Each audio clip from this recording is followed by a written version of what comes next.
Hello students, my self Lohita और आज हम कंप्यूटर साइंस का लेसन सेकंड सॉफ्टवेयर कंसेप्ट शुरू करेंगे इस वीडियो में। तो इसमें से सबसे पहले हमारा टॉपिक आता है वो होता है व्हाट इज हार्डवेयर और सॉफ्टवेयर। हार्डवेयर की हमने सिर्फ डेफिनेशन ही पढ़नी है और सॉफ्टवेयर के बारे में हमने यहाँ पे थोड़ा डीपली पढ़ना है। तो what is hardware? It represent physical and tangible component of computer. जिन कंपोनेंट को हम टच कर सकते हैं उन्हें हम बोलते हैं हार्डवेयर, जैसे कीबोर्ड, मॉनिटर और hard disk. Software it present a set of instructions that make the hardware run. Software क्या होता है? सेट ऑफ इंस्ट्रक्शंस, और जो हार्डवेयर को रन करता है उसे हम कहते हैं सॉफ्टवेयर। अब आप इस फिगर में देखिए, अब हमारे पास हार्डवेयर में क्या आ गया? सीपीयू, मेमोरी, इनपुट आउटपुट, जो कीबोर्ड, ये सारे हमारे आता है हार्डवेयर। अब हार्डवेयर के बाद बच्चे हमारा आता है सॉफ्टवेयर, और सॉफ्टवेयर में हमारे पास यहाँ पे टू टाइप्स लिखे हुए हैं, एक है सिस्टम सॉफ्टवेयर और एक है एप्लीकेशन सॉफ्टवेयर। सिस्टम सॉफ्टवेयर में हमारे पास आता है ऑपरेटिंग सिस्टम और साथ में आता है यूटिलिटी सॉफ्टवेयर, और एप्लीकेशन में जो भी आप अपने एप्स यूज करते हो उसे हम बोलते हैं application software. Games, office, Photoshop, calculator, browser, जो भी आप अपने यूज करते हो उसे हम बोलते हैं एप्लीकेशन सॉफ्टवेयर। ठीक है, अब हम इसको थोड़ा डीपली पढ़ेंगे। सबसे पहले बच्चे हमारे पास आता है सॉफ्टवेयर, क्योंकि हार्डवेयर का हमने आगे कंटिन्यू नहीं करना है, हमने जो कंटिन्यू करना है वो है हमारा software. Software represent a set of program that governs the operation of a computer system and makes the hardware run. ये हमें किसमें हेल्प करता है? एक तो इसको हम बोलते हैं सेट ऑफ इंस्ट्रक्शंस, और जिसकी हेल्प के साथ हमारा हार्डवेयर रन करता है। These instructions are written in a special computer language, और इन इंस्ट्रक्शन को हम एक स्पेशल कंप्यूटर लैंग्वेज में लिखते हैं जो कंप्यूटर अंडरस्टैंड करता है, और उन्हें हम बोलते हैं प्रोग्रामिंग लैंग्वेज। एक कंप्यूटर कैन नाइदर थिंक और not make any decision its own. ये अपना कोई भी ना सोच सकता है ना ही डिसीजन ले सकता है। इसके लिए इसको क्या चाहिए? इसके लिए इसको चाहिए सॉफ्टवेयर जो इसको बताएगा what to do with data. Now it is classified into three categories: system software, utility software and application software. Now we study these in a diagram. ये आपका आ गया computer software. It is divided into three types: system software, application software and utility software. System software में आपका क्या आता है बच्चे? Programming languages, operating system और लैंग्वेजेस ट्रांसलेटर्स। एप्लीकेशन सॉफ्टवेयर में क्या आता है? Word processing, DBMS, browsers, graphics, जो भी आप एप्स यूज करते हो फोन में या अपने कंप्यूटर में उसे हम बोलते हैं एप्लीकेशन सॉफ्टवेयर। और यूटिलिटी सॉफ्टवेयर क्या होते हैं हमारे? Antivirus, file management, text editing, backup, ये सारे हमारे होते हैं यूटिलिटी सॉफ्टवेयर। अब इनको हम वन बाय वन इनको पढ़ेंगे और आपको क्लियरली समझ आएगा कि बेसिकली ये क्या है। सबसे पहले बच्चे हम लेते हैं सिस्टम सॉफ्टवेयर। अब सिस्टम सॉफ्टवेयर आपने क्या पढ़ा? Is a set of program which are design to control the operation of a computer system. ये बेसिकली क्या एक प्रोग्राम है, सेट ऑफ प्रोग्राम्स है जिसे बनाया गया है ताकि वो कंप्यूटर सिस्टम को क्या कर सके? कंट्रोल कर सके। या हम कह सकते हैं सिस्टम सॉफ्टवेयर को ऑपरेटिंग सिस्टम। अब आपको क्लियर हो गया होगा कि what is operating system. Operating system जब भी बचे it is an act as an interface between user and hardware. जब भी यूजर और हार्डवेयर के बीच में क्या होता है? एक माध्यम होता है बात करने का, उसे हम बोलते हैं ऑपरेटिंग सिस्टम। जैसे हम लैपटॉप लगाते हैं या हम कंप्यूटर लगाते हैं तो सबसे पहले हमारा क्या आता है कि हमने उसमें कौन सा ऑपरेटिंग सिस्टम डाला है? विंडो है या विंडो 98 है, विंडो 10 है, विंडो 8 है, विंडो 7 है, तो वो सबसे पहले क्या बताता है हमें? ऑपरेटिंग सिस्टम, क्योंकि उसी हम बोलते हैं सिस्टम का सॉफ्टवेयर। अब इसका मेन काम क्या है? कि इसका सारा काम है कि ये सारे हार्डवेयर को क्या करता है? कंट्रोल करता है, रन करता है। It manage the way information stored on and retrieved from disk. ये भी कंट्रोल करता है कैसे हमने इंफॉर्मेशन को स्टोर करना है और रिट्रीव करना है। कोऑर्डिनेट हार्डवेयर एंड सॉफ्टवेयर और load necessary programme into computer memory. ये सारा काम किसका है? ऑपरेटिंग सिस्टम का। उसके बाद हमारा नेक्स्ट आता है हमारा यूटिलिटी सॉफ्टवेयर। ठीक है, अब यूटिलिटी सॉफ्टवेयर का मतलब क्या होता है? जैसे घर पे हम अपना क्या होता है? हाउस कीपिंग करते हैं, घर की साफ सफाई करते हैं, ऐसे ही कंप्यूटर में हमारे साफ हाउस कीपिंग फंक्शंस के लिए हमारे पास क्या होता है? Utility software. अब सबसे पहले हमने लिया है एंटीवायरस। अब एंटीवायरस हमने सभी ने कंप्यूटर में डाला होता है, इवन फोन पे भी रखा होता है। क्यों? ताकि हमारे अगर कंप्यूटर में कभी वायरस आ जाए जिससे क्या होता है? अनएक्सपेक्टेड इफेक्ट्स होते हैं, हमारा डाटा करप्ट हो जाता है और वो वायरस जो है अपने आप कॉपी होना शुरू हो जाता है। तो इस चीज को, हमारा कंप्यूटर सिस्टम जो है बिहेव एबनॉर्मली, इस चीज को दूर करने के लिए हम अपने कंप्यूटर में क्या डालते हैं, एंटीवायरस सॉफ्टवेयर, जो स्कैन करता है हमारा डिस्क फॉर वायरस और उसको क्या कर देता है, रिमूव कर देता है। Next is file management tool. File management मतलब अब हमारा जो डाटा है, कलेक्शन ऑफ जो डाटा हो जाता है तो हम उसे बोलते हैं फाइल। और जो फाइल मैनेजमेंट टूल होता है ऑपरेटिंग सिस्टम में, इसमें हमारा आता है बच्चे क्रिएट करना, फाइल एडिट करना, सेव करना, और ये सारा टूल जो बाय डिफॉल्ट इसमें होता है विंडो एक्सप्लोरर में। उसके बाद बच्चे हमारा आता है कंप्रेशन टूल। अब कंप्रेशन टूल्स का क्या काम होता है, it is used for compression of file, it removes redundant elements, gaps and unnecessary data from the computer storage, and files are storage in special format that takes less space. ठीक है, उसके बाद disc management tool, नाम से हमें दिख रहा है, it is helpful in managing the disk. First one is disk cleanup, it allow you to free your computer temporary and unnecessary files. इससे क्या होता है, हमारी जो टेम्परेरी और अननेसेसरी फाइल्स होती हैं उसको क्या होता है, रिमूव कर देता है। Disk defragmenter, this utility attempt to minimize the fragmentation on your disk. And the third one is backup, this is used for making copies of data. Backup means duplicating the disk that you can used in case of any damage, and this backup data may be used. ठीक है, जब आपका कहीं पे computer खराब हो जाता है तो बैकअप से हम क्या करते हैं, डाटा फिर से रिट्रीव करते हैं। ठीक बेटा, उसके बाद हमने पढ़ लिया सिस्टम सॉफ्टवेयर और utility software, and the third one is हमारा होता है एप्लीकेशन सॉफ्टवेयर। एप्लीकेशन सॉफ्टवेयर क्या हुआ, जो pertain करता है to one specific applications. These are the program written by the programmer to enable computer to perform a specific task. ठीक है, जब वो एक प्रोग्रामर जब कोई प्रोग्राम बनाता है और उसका काम एक स्पेसिफिक टास्क होता है। ठीक है, अब हम यहाँ पे कंप्यूटर पर लेंगे, जैसे वर्ड, फाइनेंशियल, जैसे आपने फोन पे भी किए होते हैं, काफी सारे एप्स डाउनलोड करते हो और किसी ने बनाए होते हैं, ये होते हैं हमारे एप्लीकेशन सॉफ्टवेयर। जैसे हम कंप्यूटर वाले यहाँ पे लेंगे वर्ड प्रोसेसर। वर्ड किस लिए यूज होता है, जो भी हमारा एडिटिंग, राइटिंग, टाइपिंग, जो भी हमारा जो काम है वो किस पे होता है, वर्ड प्रोसेसर पे, and is the most popular software that provide extensive tool for processing of textual matter and creation of flawless document. ठीक है, and it is a stand alone office machine combined with keyboard text entry, क्योंकि एक ऐसा keyboard, एक ऐसा app है जिसमें हमारा क्या होता है, यही एक ऐसा है जिसे हम डाटा इसमें एंट्री करते हैं अपने वर्ड में। ठीक है बेटा, नेक्स्ट इज स्प्रेडशीट। ये भी आपने देखा, it is in A tabular form. इसमें क्या होता है, रोज होते हैं और कॉलम होते हैं। ठीक है, उसमें हम calculating, manipulating, analysing set of numbers. ठीक है, और इसमें हम क्या होता है, वर्कशीट्स होती है जिसमें हमारे क्या होता है, रोज होते हैं और कॉलम होते हैं, जिसे हम यूज करते हैं for preparing budget, payroll, inventory, और भी काफी सारे हम इसका यूज करते हैं। नेक्स्ट इज प्रेजेंटेशन, ये तो आपने देखी होगी।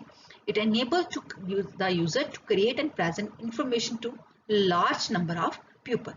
This software has the ability to create data along with diagrams, photos, designs and animated special effects. तो ये सारा किसकी हेल्प से होता है, हमारा पावर पॉइंट के साथ। और नेक्स्ट बचे हमारे पास जो मेन टॉपिक है वो है ऑपरेटिंग सिस्टम। ऑपरेटिंग सिस्टम का मतलब होता है सिस्टम का सॉफ्टवेयर, क्योंकि बिना ऑपरेटिंग सिस्टम डाले ना हमारा कंप्यूटर वर्क करता है, ना ही हमारा फोन वर्क करता है। ऑपरेटिंग सिस्टम फोन के लिए भी जरूरी है और हमारे कंप्यूटर के लिए भी। अब ऑपरेटिंग सिस्टम आपको बताया मैंने, what is the definition, it is an interface between the user and the computer. और ये क्या करता है, it helps to make the hardware run. और इसमें क्या होता है, application software and device drivers manage system security and handle access by different user. ये सारा जो कंट्रोल है वो करता है ऑपरेटिंग सिस्टम। अब हमारे पास काफी सारे जो है इंपॉर्टेंट सिस्टम सॉफ्टवेयर हैं, जैसे मैंने पॉपुलर जो है हमारा विंडो है, क्योंकि विंडो तो एक मेन हमारा ऑपरेटिंग सिस्टम है। लाइनक्स है, एंड्रॉयड जो फोन में यूज करते हैं, मैकिंटोश एंड सो ऑन। अब जो प्राइमरी ऑब्जेक्टिव है जो ऑपरेटिंग सिस्टम है वो क्या है, प्राइमरी ऑब्जेक्टिव है इसका यही है that it is a operating system which load that programme into the memory and allocated it to the CPU for execution. When multiple application program need to be run, the operating system decide the order of the execution. मतलब ये सारा operating system depend करता है कि उसने कैसे इसको क्या करना है, कंट्रोल करना है, कैसे बिल्ड करना है रनिंग एप्लीकेशन प्रोग्राम। ये सारा जो कंट्रोल किसका है, ऑपरेटिंग सिस्टम का। और जो नेक्स्ट इसका मेन ऑब्जेक्टिव है वो है, it is the interface to the user through which the user can interact with the computer. अब जो नेक्स्ट जो हमारा टॉपिक है वो है need of the operating system. Hardware is nothing but finally design machinery and not capable of doing anything on its own. आपने खुद देखा भी कि अगर हम कीबोर्ड ले आए, मॉनिटर ले आए, जब तक उसमें ऑपरेटिंग सिस्टम नहीं डालेंगे तो हमारा ये सारा लाना क्या है, बेकार है। क्योंकि विदाउट ऑपरेटिंग सिस्टम आपका ना कंप्यूटर वर्क करेगा और ना ही आपका मोबाइल वर्क करेगा, जब तक उसमें क्या नहीं होगा, एंड्रॉइड नहीं होगा। It is designed in such a manner that it operate, control and execute various applications on the computer. It allows the computer to manage its own resources such as memory, keyboard, monitor, printer, etc. और हमारा जो choice operating system की it depend to great extent on the CPU, attached devices and the application you want to run. ये थी हमारे किसकी need of operating system की। अब जो हमारा नेक्स्ट टॉपिक है, it's a very important topic, ठीक है, फंक्शंस ऑफ ऑपरेटिंग सिस्टम। और ये क्वेश्चन, इसका क्वेश्चन जो है आपको लॉन्ग आंसर हमेशा आता है, हर बार आता है पेपर में। It is a master control of the computer system. तो आपको पता है कि ऑपरेटिंग सिस्टम जो है वो कंप्यूटर सिस्टम का क्या है, मास्टर कंट्रोल है।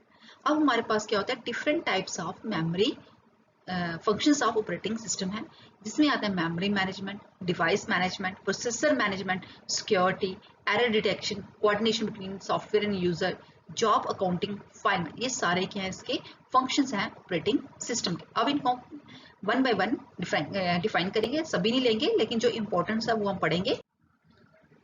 अब हमारा जो फर्स्ट फंक्शन आता है वो है प्रोसेसर मैनेजमेंट। नाम से आपको दिख रहा है प्रोसेसर मतलब CPU. It means it managing the time of CPU. और इसमें ये task of your CPU to process the job assign to it, ये भी देखता है कि सीपीयू को जो जॉब मिली है उसको वो प्रॉपर कर रहा है या नहीं कर रहा है। It and the CPU process instruction one by one. वो क्या करता है, हर एक इंस्ट्रक्शन को वन बाय वन क्या करता है, परफॉर्म करता है, एग्जीक्यूट करता है। But in a multi-programming system, the system can handle more than one program at a time and improve the efficiency of the computer. ठीक है।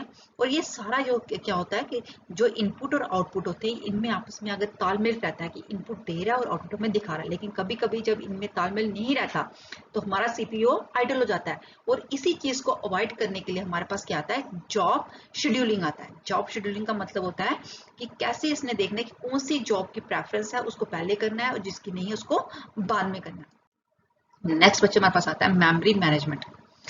It manage the allocation of memory to specific job. ये क्या करेगा, allocation word एक ऐसा word है जो आप मैक्सिमम यूज करते हो। एलोकेशन मेमोरी देता है and program must be assigned some memory area and loaded into memory in order to be executed. And when the program terminates, its memory space is declared free and the next program may be given the same memory. और इसका जो main function है वो क्या है, track of each part of the memory. इसका क्या करना, हर एक मतलब मेमोरी का जो है ट्रैक कहाँ पे वो यूज हो रहा है, which part are not in use, ये सारा जो है किसने मैनेज करना, memory. It allocate the memory to process when they need it and de, ये उसको मेमोरी एक्सेस देगा जब उसने प्रोसेस ने काम करना है, और जब उसका काम खत्म हो गया वहां से मेमोरी क्या करेगा, वो डी एलोकेट कर देगा। It keep track of size of memory, और ये क्या करेगा, अपना जो ट्रैक है साइज ऑफ मेमोरी का वो भी रखेगा। नेक्स्ट बच्चे हमारे पास आता है फाइल मैनेजमेंट। इसमें ये क्या करेगा, फाइल क्या होती है, is a collection of related information. और इसमें क्या होता है, it keeps track of all information, its location, uses etcetera. It allocate and D allocate information. Allocate में जब इन्फॉर्मेशन देगा और जब काम खत्म हो गया तो वो वापस ले लेगा, डी एलोकेट कर देगा। It provides security against loss of information. It take care of file related activities like accessing, creating, modifying, protecting. ये सारा काम किसका होता है, फाइल मैनेजमेंट का। Next is device management. Device का मतलब होता है हमारा कि जो भी उसका पेरिफेरल लगे हैं, जो भी डिवाइसेस लगे हैं उनको मैनेज करना, ये भी काम किसका है, ऑपरेटिंग सिस्टम का। इसका काम है it keep track of input output devices, channels and control unit. It allocate the device to the job, ये भी देखेगा कि मेरे साथ कौन सा डिवाइस लगे और उसको मैंने कैसे जॉब काम देना है। It decide what is an efficient way to allocate the device. If it is shared, it decided who get it and how much. ये भी डिसाइड करेगा कि किसको कितना काम देना और कैसे देना है। And deallocate the device after it has been used. और जब उसको लगे कि मेरा काम खत्म हो गया तो वो उसको क्या कर देगा, उसको वापस ले लेगा। नेक्स्ट बच्चे हमारे पास आता है, it's a very important topic, types of computer language. ठीक है, अब हमारे पास दो टाइप्स की कंप्यूटर लैंग्वेज होती है। First one is low level language and the second one is high level language. और लो लेवल लैंग्वेज क्या होती है? A language that correspond directly to machine, जो मशीन के साथ डायरेक्टली बात करती है उसे हम कहते हैं लो लेवल, और जो मशीन से इंडिपेंडेंट होती है उसे हम बोलते हैं high level language. It's clear to you? ठीक है। अब हमारे पास बच्चे मैंने एक फिगर बनाई हुई है, इसमें क्या प्रोग्रामिंग लैंग्वेज है, कितने में होती है डिवाइड? 2 में, लो लेवल और हाई लेवल। लो लेवल में आती है मशीन और असेंबली, और हाई लेवल में आती है हमारी कौन सी? High level language. एक होगी general purpose high level language और एक होगी specific purpose high level language. अब सबसे पहले हम पढ़ेंगे low level language. Low level language क्या हुई? That correspond directly to a specific machine, जिसका जो क्या करती है सीधा मशीन के साथ डायरेक्टली क्या करते हैं? इंटरेक्ट करती है, उसे हम कहते हैं लो लेवल लैंग्वेज। ठीक है। अब इसमें दो टाइप्स होती हैं, जिसमें हमारा सबसे पहले आती है बच्चे machine language. It's a very important topic.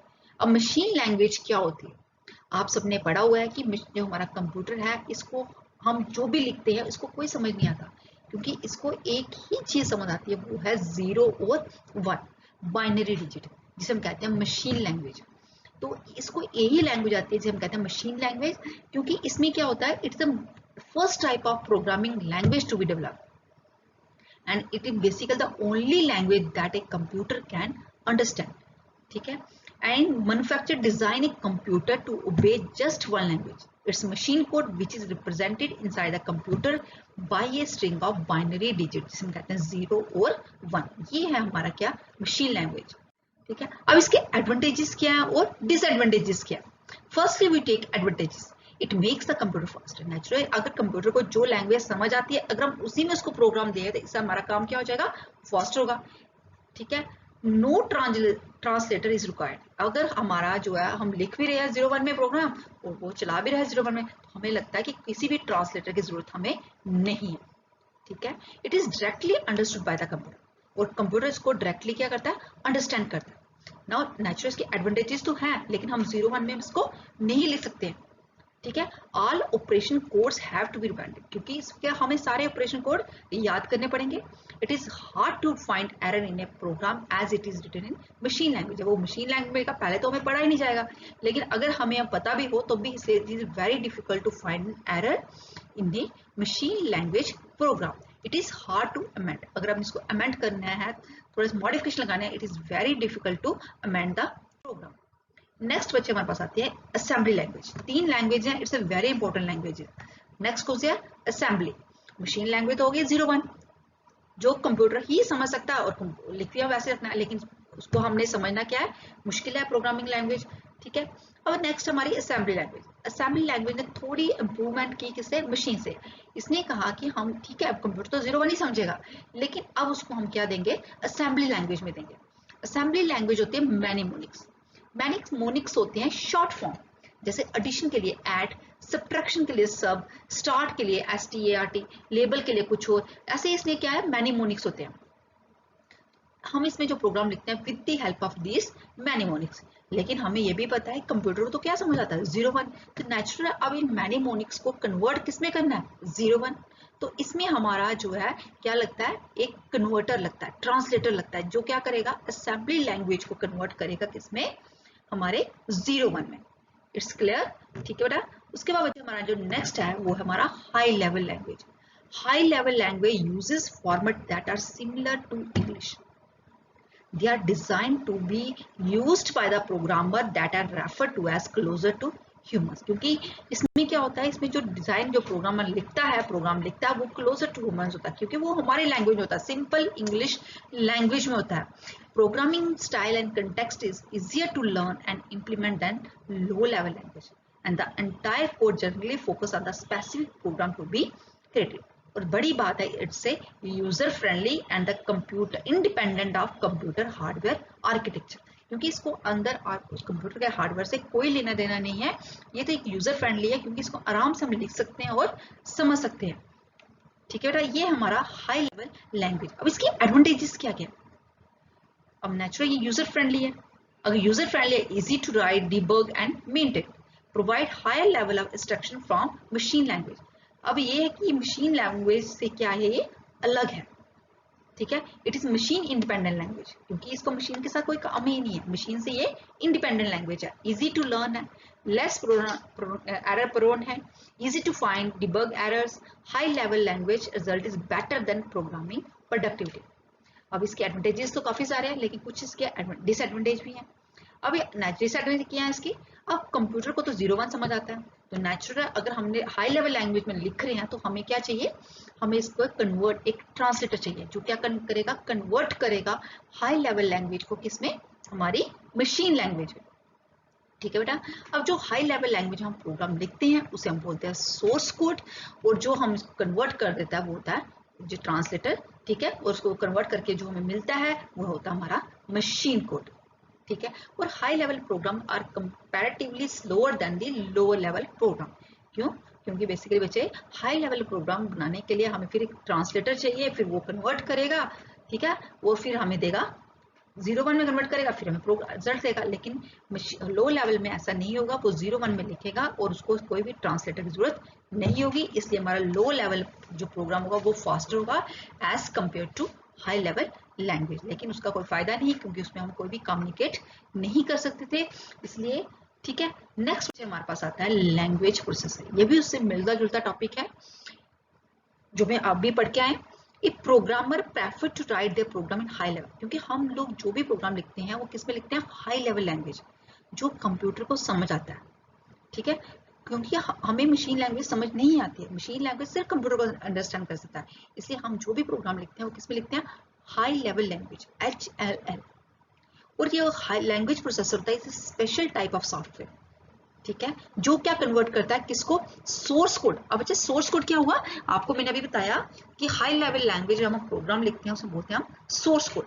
तो लैंग्वेज प्रोसेसर क्या करेगा, लैंग्वेज प्रोसेसर में ट्रांसलेटर, ये क्या करेगा, सोर्स कोड को कन्वर्ट करेगा किसमें, ऑब्जेक्ट कोड में। सोर्स कोड हो गया हमारा हाई लेवल लैंग्वेज और ऑब्जेक्ट कोड हो गया हमारा बाइनरी कोड, मतलब 0 और 1, जिससे हमारा हार्डवेयर जो है इजिली अंडरस्टैंड करता है और हमारा प्रोग्राम जो है रन करता है। सोर्स कोड हो गया हाई लेवल लैंग्वेज और ऑब्जेक्ट कोड हो गया हमारा बाइनरी कोड। ठीक है। उसके बाद हमारा आता है असेंबलर, इंटरप्रेटर और कंपाइलर। अब ये तीनों हमारे क्या कन्वर्ट ट्रांसलेटर हैं, जो कन्वर्ट करते हैं लैंग्वेज को किसमें, मशीन कोड में। हम टर्न बाय टर्न पढ़ेंगे। फर्स्ट हम लेते हैं असेंबलर। अब असेंबलर किसको किस में कन्वर्ट करता है, ये कन्वर्ट करता है असेंबली लैंग्वेज, जो हमने पढ़ी अभी, असेंबली लैंग्वेज को कन्वर्ट करता है किसमें, मशीन लैंग्वेज में। And this translation is done with the help of translator program which is known as assembler। ठीक है बच्चे, ये असेंबली लैंग्वेज को कन्वर्ट करेगा इसमें मशीन लैंग्वेज, उसे हम क्या बोलते हैं, असेंबलर। Easy to learn. ठीक है। उसके बाद नेक्स्ट बच्चे आता है इंटरप्रेटर। अब इंटरप्रेटर का काम भी क्या है, ट्रांसलेटर। ये लेकिन किसको ट्रांसलेट करता है, ये हाई लेवल लैंग्वेज को कन्वर्ट करता है किसमें, मशीन लैंग्वेज। ठीक है। उसके बाद हमारा आता है कंपाइलर। इसका भी सेम काम है इंटरप्रेटर की तरह, ये भी क्या करेगा, हाई लेवल लैंग्वेज को कन्वर्ट करेगा किसमें, मशीन लैंग्वेज। फिर आप बोलोगे दोनों कन्वर्टर हैं, दोनों हाई लेवल को कन्वर्ट करें किसमें, मशीन लैंग्वेज, तो दोनों में डिफरेंस क्या है, क्योंकि यूज बच्चे हम करते हैं कंपाइलर। क्यों यूज करते हैं, क्योंकि दोनों का काम यही है, सोर्स कोड को चेंज करना किसमें, मशीन कोड में। फिर दोनों में फर्क क्या है कि जो हमारा इंटरप्रेटर है ये क्या करता है, ये एक एक लाइन को पढ़ता जाएगा, ओनली 1 स्टेटमेंट पढ़ेगा और उसको कन्वर्ट करेगा। ठीक है। लेकिन जो हमारा कंपाइलर है ये फुल प्रोग्राम पहले पढ़ता है, उसके बाद उसको क्या करेगा, कन्वर्ट करता है। ये दोनों के बीच में डिफरेंस है, और ये डिफरेंस जो है आपको एग्जाम में आता है, what is the difference between compiler and interpreter. Compiler जो है फुल प्रोग्राम को कन्वर्ट कर देता है किसमें, मशीन कोड में, लेकिन जो इंटरप्रेटर है ये कहता है एक एक स्टेटमेंट को कन्वर्ट करता है किसमें, मशीन लैंग्वेज में। थैंक यू बच्चे, thank you for this unit.